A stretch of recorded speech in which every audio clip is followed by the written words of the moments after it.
আসসালামু আলাইকুম এভরিওয়ান, সবাইকে মা বাবার দোয়া কেস কিচেনে স্বাগতম। আশা করি আল্লাহর রহমতে সবাই অনেক ভালো আছেন। আজকে আপনাদের সাথে শেয়ার করব হচ্ছে খেজুরের নাবিজ। তো এটা হচ্ছে একটা সুন্নতি শরবত বা পানীয়। তো আশা করি আমার আজকের এই খেজুরের নাবিজ রেসিপিটা সবার কাছে ভালো লাগবে। তো একটা লাইক দিয়ে সম্পূর্ণ ভিডিওটা না টেনে দেখার অনুরোধ করতেছি সবাইকে। তো চলুন দেখা যাক কিভাবে খেজুরের নাবিজটা তৈরি করি। তো খেজুরের নাবিজটা তৈরি করার জন্য প্রথমে নিয়ে নিয়েছি হচ্ছে খেজুর। তো খেজুরগুলোকে ভালো করে ধুয়ে পরিষ্কার করে নিয়েছি।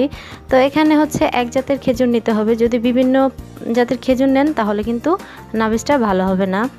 যে খেজুরটা নেবেন একটাই খেজুর নেবেন। তো খেজুরটাকে এখন আমি মাঝখান থেকে কেটে বিচিটা বের করব। খেজুরের এই নাবিজটা একদমই সাধারণভাবে তৈরি করা, একদম আহামরি কোনো বেশি উপকরণ দিয়ে তৈরি করা না, শুধু খেজুর আর পানি এতটুকু দিয়েই। তো এটা হচ্ছে সুন্নতি একটা পানীয়। নবী করিম সাল্লাল্লাহু আলাইহি সাল্লাম এই পানীয়টা পান করতেন। তো এখন হচ্ছে সবগুলো খেজুরের বিচি আমি ফেলে তারপর হচ্ছে একটি জারে খেজুরগুলো নিলাম।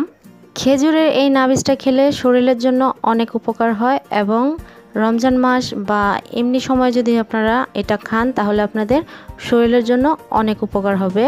তো এখন হচ্ছে আমি খেজুরগুলোকে ভিজিয়ে রাখবো। তো ভিজিয়ে রাখার জন্য এখানে হচ্ছে আমি 2 কাপ পরিমাণ পানি দিয়ে নিব। তো আপনারা যদি পরিমাণে বেশি করেন বাড়িয়ে দিবেন।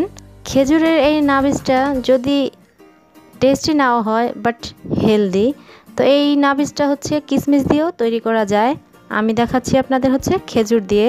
তো এটাকে রেখে দেবো হচ্ছে 12 ঘন্টার জন্য। তো 12 ঘন্টা পর আপনাদের সাথে আমি শেয়ার করব যে এটা দেখতে কেমন হয়েছে। তো আপনারা দেখতে পাচ্ছেন যে 12 ঘন্টা পর পানির রঙটা অনেকটা চেঞ্জ হয়ে গেছে এবং খেজুরগুলো ফুলে ডাবল হয়ে গেছে। তো আশা করি আপনারা সবাই বুঝতে পারছেন।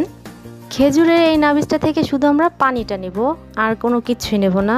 শুধু এই পানিটাই আমাদের শরীরের জন্য অনেক উপকারে আসবে। তো আপনারা দেখছেন যে পানির রঙটা চেঞ্জ হয়ে গেছে। তো এই পানিটাই আমাদের কাজে লাগবে। তো খেজুরটাও আপনারা দেখতে পাচ্ছেন যে একদম ফুলে গেছে এবং ছালগুলো আলাদা হয়ে গেছে।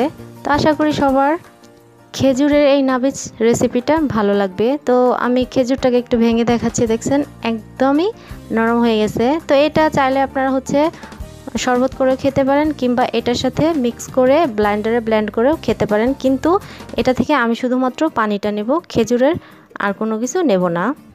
তো আপনারা যদি তৈরি করেন এই রেসিপিটা ফলো করে, আপনারা কিশমিশ দিয়েও নাবিজ তৈরি করে খেতে পারবেন কিংবা খেজুর দিয়েও নাবিজ তৈরি করে খেতে পারবেন।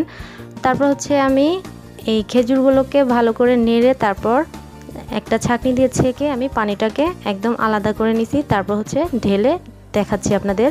খেজুরের এই নাবিজটা হচ্ছে সুন্নতীয় শরবত এবং শরীরের জন্য অনেক উপকারী, এর জন্য আপনাদের সাথে শেয়ার করলাম। তো আপনারা একবার হলো বাসায় ট্রাই করবেন, ট্রাই করে আমাকে কমেন্টে জানাবেন কারা কারা এই রেসিপিটা বাসায় ট্রাই করছেন এবং কেমন লাগছে। তো আশা করি সবার কাছে এই রেসিপিটা খুবই ভালো লাগছে। ভালো লাগলে ফ্রেন্ডস অ্যান্ড ফ্যামিলির সাথে বেশি বেশি করে শেয়ার করবেন।